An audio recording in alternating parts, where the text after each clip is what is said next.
Olá, tudo bem? Nosso estudo de hoje continua sobre o Evangelho de Marcos. Vamos orar?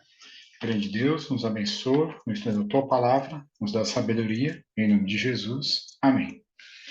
O Evangelho de Marcos tem dois objetivos: apresentar quem é Jesus, qual é a sua identidade. Jesus é o Filho de Deus. E apresentar também a missão de Jesus. Ele veio servir e dar a sua vida. Hoje vamos estudar 5 histórias do Evangelho de Marcos, capítulo 2 e capítulo 3. O que podemos aprender na primeira história? A cura de um paralítico. Sua doença era resultado de uma vida pecaminosa e seus sofrimentos amargurados pelo remorso. Não era, entretanto, o restabelecimento físico que desejava tanto, mas o alívio ao fardo do pecado. Então, o que incomoda o paralítico? O fardo do pecado. Como se resolve o pecado? Pelo perdão. Por sugestão sua, os amigos o levaram ao telhado e, abrindo um buraco no teto, baixaram-no aos pés de Jesus. Vendo-lhe a fé, Jesus disse ao paralítico: Filho, teus pecados estão perdoados. Resolvido. Só que isso levantou um problema ali diante de escribas e fariseus. Por que fala ele deste modo? Isto é blasfêmia. Quem pode perdoar pecado senão um que é Deus? Olha a argumentação de Jesus. Ora, para que saibais que o Filho do Homem tem sobre a terra autoridade para perdoar pecados, ou seja, eu sou Deus, Jesus dizendo, né? Disse ao paralítico: Eu te mando, levanta-te, toma o teu leito e vai para a tua casa. Então, na história da cura do paralítico, Jesus se identifica como Deus. Segunda história, agora Jesus é apresentado como médico, o chamado de Levi Mateus. Então, quem é Levi Mateus? É um publicano, é um judeu que trabalha para o Império Romano para cobrar impostos do seu povo judeu. Na visão do povo judeu, ele é um traidor. Um judeu que aceitasse esse ofício das mãos dos romanos era considerado traidor da honra nacional. Ele era desprezado. Jesus o chamou para ser um dos seus apóstolos, ele aceitou. Ficou tão feliz, fez um banquete em homenagem a Jesus e convidou todos os seus amigos. Fez um banquete em sua casa, reunindo os parentes e amigos, muitos outros de duvidosa reputação. Jesus vai aceitar o convite? Sim. A festa foi oferecida em honra de Jesus, e este não hesitou em aceitar a gentileza. Bem sabia que isso daria motivo de escândalo ao partido dos fariseus. Jesus sentou como hóspede honrado à mesa dos publicanos, mostrando por sua simpatia e amabilidade social reconhecer a dignidade humana. A salvação é inclusiva, não exclusiva. Como reagem os escribas e fariseus? Os escribas dos fariseus, vendo comer em companhia dos pecadores e publicanos, perguntavam aos discípulos dele: Por que come e bebe ele com os publicanos e pecadores? Tendo Jesus ouvido isto, respondeu-lhes: Os sãos não precisam de médico, e sim os doentes. Não vim chamar justos, e sim pecadores. Jesus é o médico dos pecadores. Agora, a terceira história, Jesus é apresentado como noivo, é a história do jejum. O jejum era observado pelos judeus como ato meritório, e os mais rígidos entre eles jejuavam 2 vezes por semana. Os fariseus e os discípulos de João estavam jejuando quando os últimos foram ter com Jesus e aconteceu essa história de Marcos 2. Qual é o desafio? O jejum como meio de salvação. Mas o jejum não tem essa função. Por que motivo jejuam os discípulos de João e dos fariseus, mas os teus discípulos não jejuam? Resposta de Jesus. Respondeu-lhe Jesus: Podem porventura jejuar os convidados para o casamento enquanto o noivo está com eles? Durante o tempo em que estiver presente o noivo, não podem jejuar. Então, a maior bênção está presente com eles. Jesus, o noivo. Eles não são levados a jejuar nesse período. Ninguém costura remendo de pano novo em veste velha. Jesus, então, para ilustrar, ele conta uma parábola. Porque qual a intenção dos escribas e fariseus?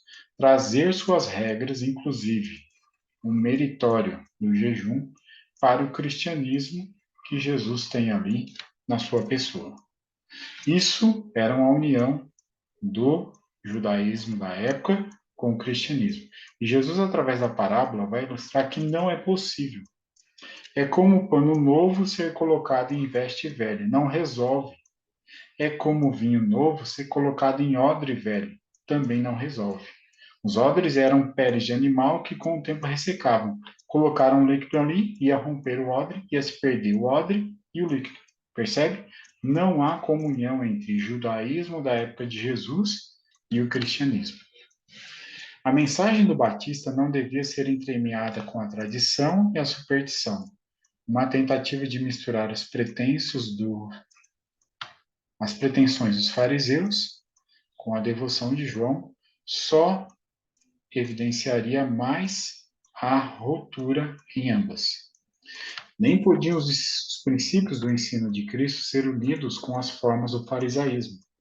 Cristo não cobriria a ruptura feita pelos ensinos de João, tornaria mais distinta a separação entre o velho e o novo. Jesus apresentou a condição dos guias judaicos. A condição dos guias judaicos. Sacerdotes, escribas e principais se haviam fixado numa rotina de cerimônias e tradições. O ensino de Cristo, conquanto representado pelo vinho novo, não era uma nova doutrina, mas a revelação daquilo que fora ensinado desde o princípio. Há milhares a cometer o mesmo erro dos fariseus, a quem Cristo reprovou no banquete de Mateus. Insistem em ser salvos por alguma maneira em que realizem alguma obra importante, quando veem que não há nenhum modo de introduzirem o eu na obra, rejeitam a salvação provida. Então, o estilo de vida vai me levar, a guarda do sábado vai me levar, o jejum vai me levar aonde? A salvação? Não. Todos esses são benefícios, são bênção em nossa vida, mas não são caminhos para a salvação. É o caminho de retorno. Como foi nos dias de Cristo, assim se dá agora. Os fariseus não conhecem sua necessidade espiritual. A eles se dirige a mensagem. Como dizes, rico sou e de nada tenho falta, e não sabes que és um desgraçado e miserável e pobre e cego e nu. O homem se deve esvaziar do próprio eu antes de ser, no mais amplo sentido, um crente em Jesus. Percebe? Conheço tudo. Conheço sobre jejum, sobre sábado, sobre estilo de vida. Não preciso de mais nada. Não é esse o caminho. Quarta história. Jesus é Senhor do sábado. O sábado não se destinava meramente a Israel, mas ao mundo. Fora tornado conhecido ao homem no Éden. É de imutável obrigatoriedade. Nos dias de Cristo, tão pervertido se tornara o sábado que sua observância refletiu o caráter de homens egoístas e arbitrários. Percebe? O grande conflito nos dias de Jesus não é se guarda ou não guarda o sábado. O grande desafio é como se guarda o sábado. O sábado foi dado à humanidade 2108 anos antes de Israel existir. Os fariseus argumentam: ora, aconteceu atravessar Jesus em um dia de sábado as searas e os discípulos, ao passarem, colhiam espigas. Advertiram os fariseus: vê o que fazem, o que não é lícito aos sábados? Nunca leste o que fez Davi, quando se viu em necessidade e teve fome, ele e seus companheiros, como entrou na casa de Deus e comeu os pães à proposição, os quais não é lícito comer, senão os sacerdotes? Jesus cita uma exceção. Davi e os homens entram no santuário e comem de um pão que não era devido a eles. Assim, daquela forma, quando Jesus e os discípulos estão retornando, os discípulos colhem espigas, se alimentam diante de uma necessidade. Não é uma regra. E acrescentou: o sábado foi estabelecido por causa do homem, e não o homem por causa do sábado, de sorte que o Filho do Homem é Senhor também do sábado. Para entender isso é simples. Sexto dia, o homem é criado. Antes de iniciar novamente o ciclo semanal, Jesus cria um presente, o sábado. Ninguém mais entende sobre o sábado do que Jesus. Ele é o Senhor do sábado. Então era lícito aos discípulos prover a sua necessidade, colhendo umas espigas nas sagradas horas do sábado. Os discípulos, fazendo a obra de Cristo, estavam empenhados no serviço de Deus, e o que era necessário à realização dessa obra era direito fazer no dia de sábado. Quinta história e última.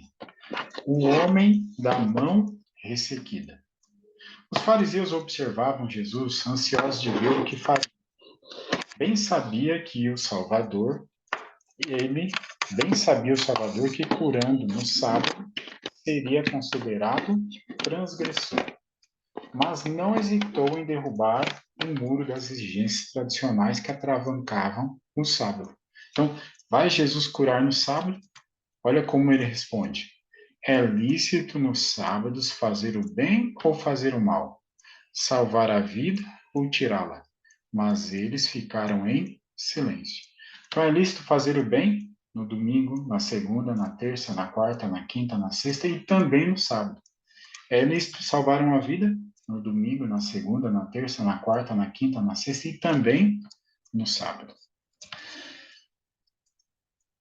Jesus, então, é acusado de expulsar demônios sendo usado pelo inimigo. E Jesus argumenta dizendo: é pelo Espírito que Deus opera no coração. Qualquer homem rejeita voluntariamente o mesmo e declara que é de Satanás, corta o conduto por onde Deus se pode comunicar com ele. Quando o Espírito é afinal rejeitado, nada mais pode Deus fazer pela pessoa. A mais comum manifestação do pecado contra o Espírito Santo é desprezar persistentemente o convite do céu para se arrepender. Recusando o convite de Deus, nós estamos pecando contra o Espírito Santo. Portanto, qualquer que fizer a vontade de Deus, esse é meu irmão, irmã e mãe. Que Deus nos abençoe a praticarmos a vontade de Deus e não pecarmos contra o Espírito Santo.